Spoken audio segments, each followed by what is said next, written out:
Guys, ChatGPT is just the most powerful tool in human history, but you're just using it like Google 2.0. You're just using it for SEO. You're not fully maximizing the experience. In this very, very quick video, I'm gonna give you 4 different things that you can do immediately that are gonna dramatically increase your results and basically make you look like a complete pro in front of your friends. So if you wanna learn how to win with AI, stay relevant in this market, this is definitely the time to hit subscribe so you don't miss out, all right? So the first thing we need to briefly talk about is memories. This is the first thing. Memories are incredibly powerful. They build a moat around ChatGPT, and it's one of the reasons why ChatGPT is my favorite tool. Now you might say, memories, Mark, what are you talking about? Or you might kind of understand, but there's something unique about ChatGPT. It stores memories in 4 different places, okay? The first of which is in your settings, okay? So when you go into ChatGPT and you log into your settings, you'll notice that you can turn your overall memories on or off.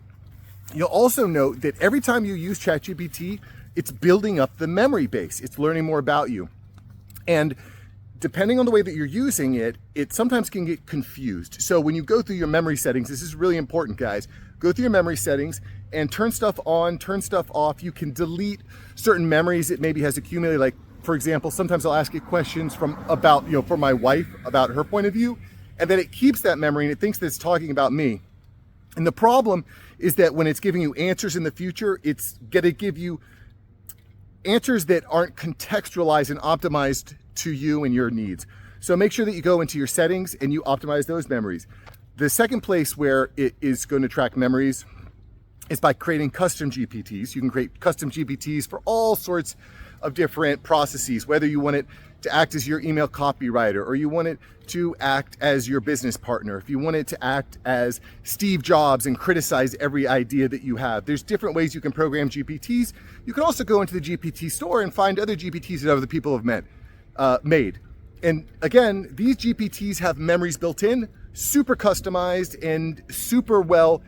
I'm not gonna get into GPTs in depth in this video because I want to kind of give you some quick tips, but just realize that's the second place you can save memories. The third places you can save memories is in projects. So when you open a ChatGPT 5 and you look into the left-hand side, you're gonna see the GPT side, you're gonna see the project side.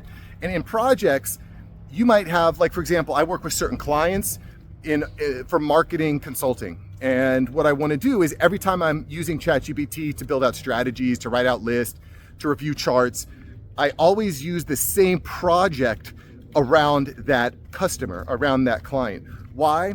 Well, because now that project is going to be keeping all the memories of all the chats that occurred in there and contextualizing them around this particular brand.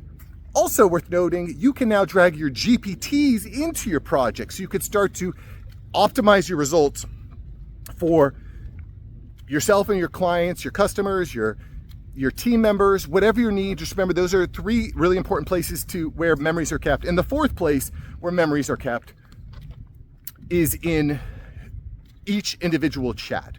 So in some cases, you might want to use the same chat over and over and over again, so it really gets to drill down and really understand the specific context about the problem that you're trying to solve or about its usefulness to you. Now, again, these memories will build and accrue over time. I actually, by the way, record an entire video on memories. I think you will really like it. If you thought that this was interesting and you want to go a level deeper, I actually share my screen and I go through how to set this up. And I'll post a link to that video up here. Okay, so go and check that out. Now, it's also worth noting that there is a problem with memories. And if you aren't aware of how ChatGPT is working, the memories function might be working against you, okay? Why is that? How is that, Mark? I don't understand. Well, there's this idea that's coming out that people are coming up with this AI psychosis, okay? And one of the reasons this is happening is because AI is somewhat of a mirror. It's going to be creating memories, remembering what you're telling it, and then mirroring back what you give it. And you might just have a little bit of crazy, especially if you're a woman. And I know women, you're gonna hate it when I say that, but if you're a woman, you probably have a little bit of crazy in you. I'm half kidding, by the way, but anyway, feel free to flame me in the comments. At any rate, everyone has a little bit of crazy in them. And what happens is ChatGPT starts to mirror that back to you. So if you start going down the same chat for long, extended periods of time, you might just get the crazy back that you put in. okay? It starts to develop this AI psychosis, and it's leading people to do some really, really terrible stuff. I actually made an entire video about how AI is making us stupider. It's causing people to just do some bananas things. Like there was an example of this guy in England who thought that ChatGPT wanted him to assassinate the Queen of England or something, and he went in with a crossbow. I mean, just some really wild, crazy stuff. Now that's full on straight crazy, but anyway, check out that video. I think you'll be shocked at how AI is impacting our brains as a whole, but I don't want to go too deep into that. Let's stay on ChatGPT. Here's what you want to do. Don't stay inside the same chat for way too long. In some cases, you might want to be in that same chat for an extended period of time, but you should consider maybe I'll start a new chat so that you can kind of refresh, because the farther down you get into that chat, the deeper and deeper you start to go down the rabbit hole. Eventually you want to come up for air, take a deep breath, and start fresh. Again, if you're using projects, if you're using GPTs, you can have already set up some of the basic memories so that you can stay efficient, okay? So don't be afraid of doing that. Start a new chat, give it the relevant context. Also, just a quick side note, this is to all the guys out there. I realize that it's hard to find girls. I realize that we're in a very different world. We're in this Instagram world. We're in the online dating world.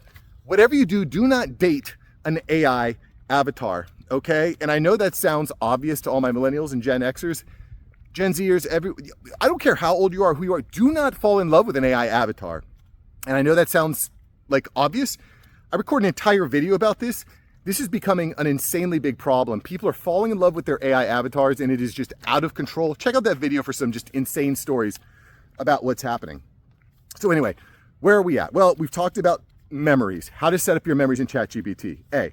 B, understanding that because your chat has memories, make sure that you're starting new chats from time to time, because eventually it starts to hallucinate and have this kind of psychosis, and you gotta update your chat. So don't stay in the same chat forever. Start a new chat, okay? And then third, you should absolutely 100% have a master document and a master prompt list that you're continuously optimizing and updating. For me, I have a Google Doc.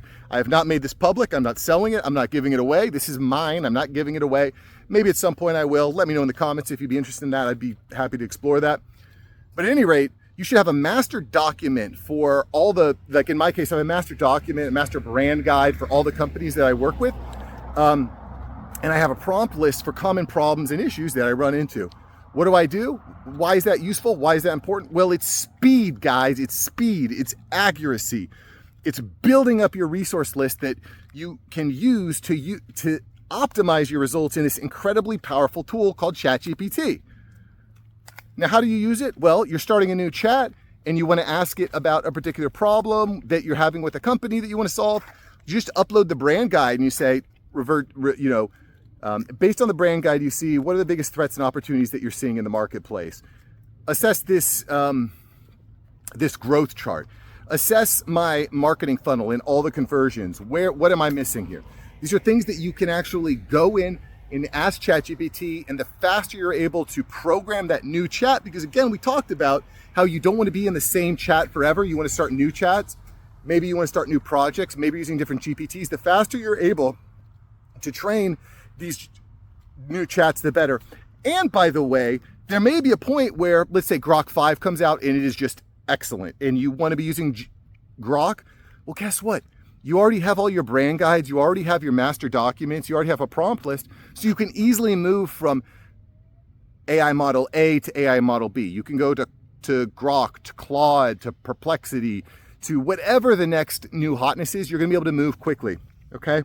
So make sure you have your master document and prompt list. And again, by the way, if you're enjoying this, if you think this is important, if you want to really learn how to crush it with AI and be a relevant piece of society, if you're a man who wants to remain relevant, respected, and financially free, you definitely want to get signed up on my newsletter. Hard CTA here. Sign up for my newsletter at aiupdate.ai. Read it, respond back to me. I want to find more ways to help you and help you be successful, guys. This is a really tremendously volatile time in human history. And the aiupdate.ai, I'm sending out 6 days a week. That's my commitment to you. And I'm just trying to make it as valuable as possible. So check that out. Okay. The next tip I have here is AI agent mode. And if you have not played with this, if this sounds too complicated for you, commit to this. Commit to this. This week you will test, you will at least try AI agent mode. And if you're not sure how to use the agent mode, ask ChatGPT, how can I use agent mode? And I'm gonna give you a couple different ways that I would recommend looking at, ways that I have played with and I'm playing with. But use agent mode, because once you start understanding what agent mode does and how it works, it will blow you away, guys. You will be shocked at how easy it is and how powerful it is. So what is AI agent mode? Well, it's basically you telling ChatGPT to go out onto the internet, to log into programs, to perform tasks. It could be something as complex as I want to take my wife on a ski trip to Utah. Go on the internet and find all the supplies we're going to need and add them to my Amazon cart. Go to find me the best costed hotel, the best airlines. I want to go on these dates. It will do all of it for you. It will, you can let it go as far as you want. You can tell it to book. In my case, I say, hey, add it to the cart, ping me when you're done, send me an email, etc. It will come into stopping points where you need to plug in your login credentials, but then it will remember them. It'll become more and more and more efficient. It's really powerful with stuff like Gmail or your calendar. This is the future, guys. This is when you start to realize that the world will never be the same once you've used AI agent mode. And I'm gonna give you a couple different ideas here. One of the things that I've used it to do is to go out and find sponsors for my newsletter and for my YouTube channel, and find me a list of sponsors that'll be a good fit, and then go into my Gmail and draft an email to them that's custom to them, make sure that it's formatted in the proper way with a good subject line, and then add it to my draft. And I go in, I clean it up, boom, sent. I'm actually working on this now because I want to actually make more money doing this. The more money I make doing this, the more of these videos I can do and the more effort I can put into them. So at any rate, I think that that's a really cool thing. Another way you could use this, ChatGPT. Go into my Gmail. Are there any important emails? Is there anything that I may have missed? When you look through this, are there any potential customers that are in there that I haven't found? Log into my Go High level. Are there certain segmentations that are not optimized? You could just ask it anything. Ask it to log in and solve a problem for you. It'll go, it'll do it, it'll come back. It's, again, once you've actually tasted this, you'll realize the world has never been the same. I'm actually got at a point now where I've got my main PC, I've got an old computer, and I've got a laptop, and I'm kind of at the point now where I just want to have all of them performing tasks on their own autonomously all day. It's really, really crazy what it can do. Another idea, find the newest news of the day and write a blog in my WordPress account. Create a FAQ page on my WordPress account. There's just infinite possibilities, guys. And once you've tasted this, you realize the world will never be the same. I really appreciate you being here and subscribing. Look, guys, I'm dripping sweat. It's like 100 degrees out here in Florida. It's 1 o'clock in the afternoon, but I made a commitment that I'm gonna post a fresh video every Monday through Saturday, and that's what I'm gonna do. Thanks for subscribing. And if you enjoyed this video, I think you'll really find yesterday's video interesting too. Yesterday, I talked about how MIT is using AI to actually cure diseases like MRSA, like gonorrhea. It is actually designing novel antibiotics. It is already happening. It's being proven in labs. It's really unbelievable what's happening in this world, guys. And once you've started to taste it and research it and read and see what's happening, you realize that the world will never be the same. The job market will never be the same. Your life will never be the same. It's just a different world. We're not living in the 80s, 90s, 2000s. We're living in 2025 and the world is crazy. So anyway, check out yesterday's video. I think you'll really like it, and I will see you there. All right, peace.